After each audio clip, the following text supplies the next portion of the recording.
आज आपण शाकभाजी बनवणार आहोत, तर त्यासाठी हरभरे भिजवून ठेवले ते 4 ते 5 तास आणि बटाटे चिरून घेतलेत, त्यात थोडंसं पाणी आणि मीठ घातलंय।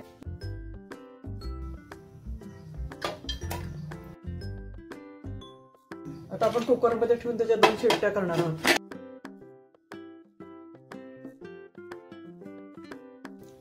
आता कुकरच्या शिट्ट्या होईपर्यंत आपण वांगी, शेवग्याची शेंग आणि कांदा टोमॅटो चिरून घेणार आहोत।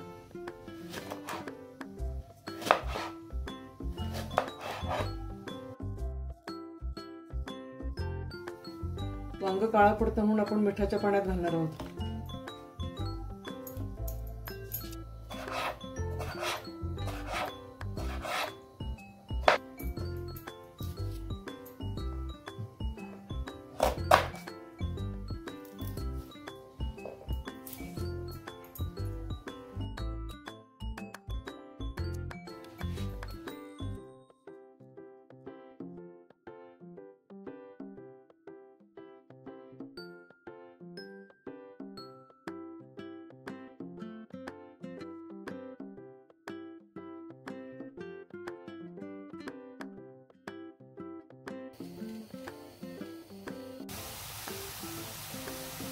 आता आपण कढईत तेल गरम करायला ठेवलेलं आहे।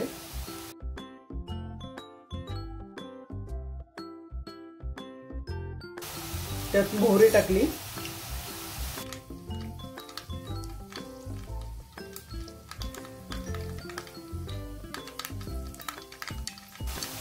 पाच सहा कढीपत्त्याची पाने टाकली, हिंग टाकला,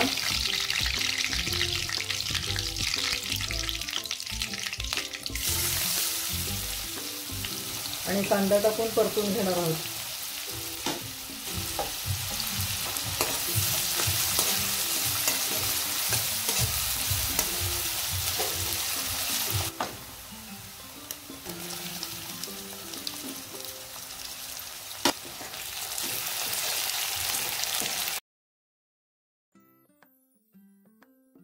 कांदा टोमॅटो शिजण्यासाठी थोडंसं मीठ घालणार आहे आणि 2 मिनिटांसाठी झाकण ठेवून घेणार आहे।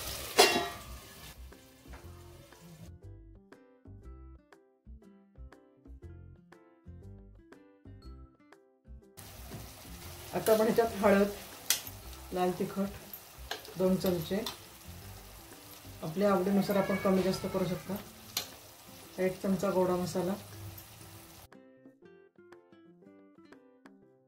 हे सगळं घालून आपण परतून घेणार आहोत।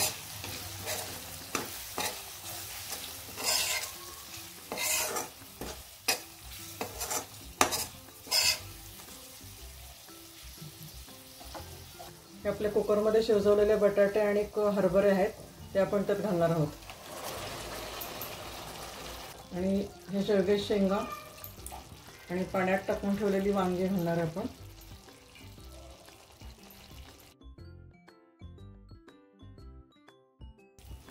आपण सगळं आता हे मिक्स करून घेणार आहोत।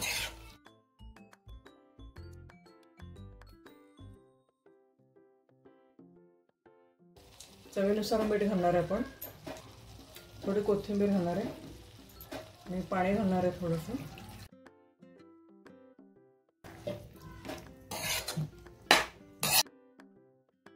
आपण त्यात गूळ घातलाय थोडासा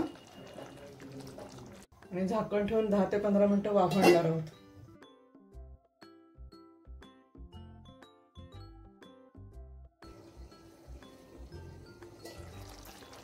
आपली भाजी आता तयार झालेली आहे।